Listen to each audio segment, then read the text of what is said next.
War या युद्ध एक ऐसा शब्द जब हम ये शब्द सुनते हैं तो हमको लगता है कि सिर्फ दो देशों के बीच में ये लड़ाई या युद्ध हो रहा है, पर एक्चुअल में क्या ऐसा है? नहीं, एक्चुअल में ऐसा बिल्कुल नहीं होता। जब भी दो देश आपस में लड़ते हैं, आपने नोटिस किया होगा उसके साथ और भी देश उसका सपोर्ट करते हैं, चाहे वो पॉजिटिव वे में हो चाहे वो नेगेटिव वे में।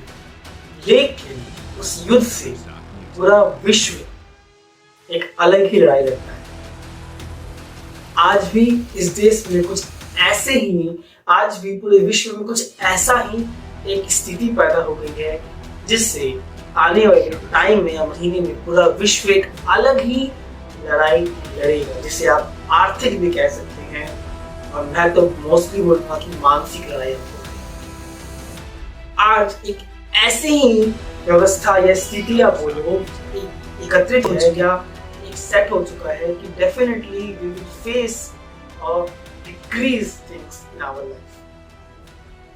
तो आज उसी टॉपिक के ऊपर मैं आप लोगों से डिस्कस करने वाला हूँ। Hello my friend, welcome to the channel. No founder no coach, सिर्फ आपका अपना साथी विनायक। यस माय फ्रेंड, आपको भी पता है जैसे Russia and Ukraine both are like on the field कि आज हमें लड़ाई करनी है या कब करनी है, वो आपने देखा होगा। और कल की न्यूज से ये पता चला है कि आई थिंक रशिया ने अटैक भी कर दिया है। अब अटैक किया है तो माइट भी बहुत सारे लोग टीवी देख के ये सोचते हैं कि ये युद्ध तो सिर्फ रशिया एंड यूक्रेन के बीच का है, बट एक्चुअल में it is not only Russian and Ukraine war. And most of the people are saying, or news media is saying that it's a third world war. But अगर आपने first world war and second world war की story सुनी होगी तो आपको पता चला होगा कि उस देश एक्चुअल में जो लड़े थे ना दो देश, तो सिर्फ उन्हीं के बीच की प्रॉब्लम नहीं हुई थी। उस समय पूरे विश्व को एक अलग ही समस्या का सामना करना पड़ा, जिसके हम बोल सकते हैं आर्थिक फाइनेंशियल इश्यूज का बहुत ज्यादा सामना करना पड़ा।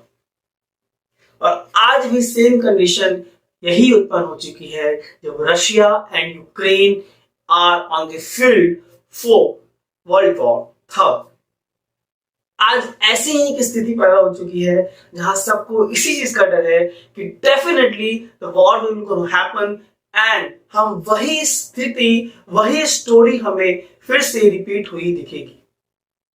Now I am going to tell you कि क्या एक्चुअल में होने वाला है। आई एम टेलिंग यू कि अगर एक्चुअल में ये वॉर बहुत लंबा गया तो I am definitely telling you कि बहुत ज्यादा फाइनेंशियल क्राइसिस हो सकते हैं नेबर कंट्रीज में एंड ओवरऑल वर्ल्ड में। Again I am telling you, जब भी वॉर होता है तो सिर्फ ये वॉर दो कंट्रीज के बीच में नहीं होता, ये वॉर पूरे विश्व को अपने साथ लेके जाता है। दैट्स व्हाई बहुत सारे लीडर्स जो हाई लेवल पे है ट्राई करते हैं कि एनी हाउ किसी भी वॉर को रोका जाए।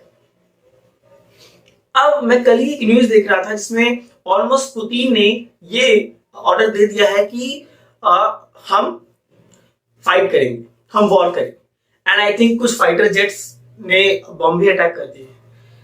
आई थिंक कुछ ज्यादा नहीं हुआ है, 3-4 बम अटैक्स होने के बाद ही if you see share market पूरा डाउन हो चुका है।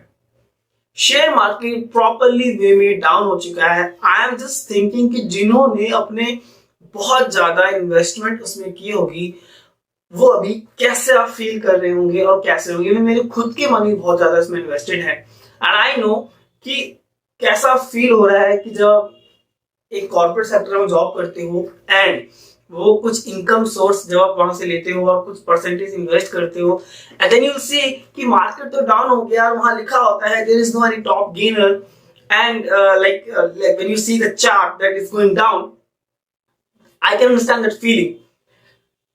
And same thing is now happening with everyone. एक भी शेयर नहीं है जो अभी उठा हो। That's why मैंने आपको कहा कि जब ये वॉर होता है तो ये वॉर सिर्फ एक या दो कंट्रीज के बीच में नहीं, ये वॉर आप बोलो कि विश्व के लिए होता है। और आज मैं वही बात करने वाला हूं। जैसा शेयर मार्केट डाउन हो चुका है एंड ऑयल कच्चा तेल की कीमत $100 अबव जा चुकी है। मतलब मुझे तो समझ नहीं आ रहा कि हो क्या रहा है। ऑयल पहले ही बहुत महंगा था और अब तो आसमान को, मतलब मुझे लग रहा है आसमान को फाड़ते हुए निकल जाएगा। Not only oil, sunflower oil seeds आप बोलो, वो भी महंगे होने वाले हैं। अब माइट भी मोस्टली लोगों को इससे फर्क नहीं पड़ता, बट जब मार्केट में चीजें आएगी, जब उनको जरूरत पड़ेगा, तब वो रियलाइज करेंगे ओ माय गॉड, ये इतना प्राइस बढ़ कैसे गया। बढ़ कैसे गया? क्योंकि आपने तो न्यूज देखी नहीं, आपको पता नहीं है बढ़ कैसे गया। दैट्स व्हाई सनफ्लावर हो गया, आपका एलपीजी ऑयल हो गया, आपका ऑयल हो गया। अब आपके घरेलू सिलेंडर जिसपे आप बहुत प्यार से खाना बनाते हो, बहुत प्यार से मम्मी हमारे रोटी बनाती है उसपे, वो भी महंगा होने वाला है। होने वाला क्या है, हो ही गया। पहले ही 900 रुपए था, अब मुझे लग रहा है नहीं 1000 रुपए या 1200 रुपए ना चला जाए। तो जब एक देश या दो देश आपस में लड़ाई करते हैं तो यही क्राइसिस हर एक इंसान को फेस करना पड़ता है। दैट्स व्हाई हमेशा अपने आप को अपडेट रखो कि ये मत सोचो कि हाँ दो देश लड़ रहे हैं तो उसमें मेरा काम क्या हूं। भैया आप समझो, आपका कोई काम नहीं है, आपको कोई मारने नहीं आ रहा, लेकिन किस तरीके से आपको लगेगी दैट आपको भी नहीं पता। That's why I thought कि मुझे वीडियो बनाना चाहिए कि डेफिनेटली मुझे पता है बहुत सारे लोग, यूथ यार, मैं खुद उस यूथ में आता हूँ, यूथ को कोई फर्क ही नहीं पड़ता है कि हाँ भैया कौन देश क्या लड़ रहा है, कोई वो नहीं है। बट एक्चुअली उनको पता होना चाहिए कि एक वॉर से एक्चुअल में क्या प्रॉब्लम्स हो सकती हैं, एक वॉर से कैसे पूरा विश्व या आपका खुद का देश कैसे डाउन जा सकता है, कैसे गिर सकता है। सो डेफिनेटली आपको ये चीजें समझनी होंगी and you have to understand this कि कैसे आप सही टाइम पे अपनी चीजों को सेव कर लो। आई रियली डोंट नो कि ये वॉर कितना लंबा जाएगा। एज पर द प्रोडिक्शन, जो बहुत ज्यादा जर्नलिस्ट हैं, जो बहुत एक्सपीरियंस है, वो कह रहे हैं कि definitely this will be a third world war. I don't think so that it will be as per my analysis, but anything can happen. It's totally depend on here कि जैसा लीडर्स के mind में crack होगा, definitely they are going to do this. But definitely इस war से सिर्फ Ukraine and Russia को ही problem नहीं होने वाली, इस वॉर से पूरा विश्व जाने वाला है। पूरे विश्व को बहुत प्रॉब्लम्स आने वाली है। If you are a trader, if you are a stock market investor, definitely you will see this क्योंकि obviously you are in the market, but if you are not then definitely जो घरों में हैं, जो ladies हैं, gents हैं, जिनको इस न्यूज से कोई फर्क नहीं पड़ता, तो उनको तब पता चलेगा जब ऑयल गैस महंगे होंगे। अपना ध्यान रखो और हो सके तो प्लीज अपने आप को अपडेट रखो। आज के लिए वीडियो को एंड करता हूं। होप कि आपको वीडियो अच्छा लगा।